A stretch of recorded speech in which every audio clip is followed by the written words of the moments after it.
Wakil Wali Kota Palembang Fitrianti Agustinda menghadiri peringatan Isra Mi'raj Nabi Muhammad SAW ke 1348 Hijriah. Acara yang juga dihadiri ibu-ibu pengajian Al-Mu'allimin ini berlangsung di Masjid Al-Mu'allimin, Jalan Seruni, Kelurahan Bukit Lama, Palembang, Sabtu 29 April 2017. Saat ditemui usai pengajian, Wakil Wali Kota Palembang yang akrab disapa Vinda ini berharap dengan adanya kegiatan ini selain menyambung silaturahmi antara pemerintah kota dan anggota majelis taklim, juga dapat dijadikan momen untuk memberikan informasi kepada masyarakat tentang pembangunan yang ada di Kota Palembang.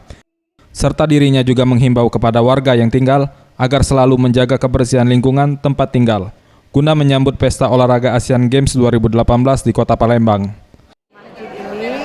Di Bukit Lama beserta ibu-ibu perumahan Bukit Lama dalam rangka memperingati Isra Mi'raj yang ke-1438 Hijriah. Mudah-mudahan dengan acara-acara seperti ini tali silaturahmi terus terjalin dengan erat, ya, kekeluargaan, ya, silaturahmi, dan kita juga dari pemerintah Kota Palembang bisa menginformasikan beberapa pembangunan Kota Palembang. Dan kami harapkan dengan acara seperti ini masyarakat peduli akan lingkungan, peduli akan kebersihan, dan nantinya bisa mempersiapkan kota kita tercinta menjadi tuan rumah yang baik pada acara ASEAN. Septiawan Rizky, Sriwijaya TV.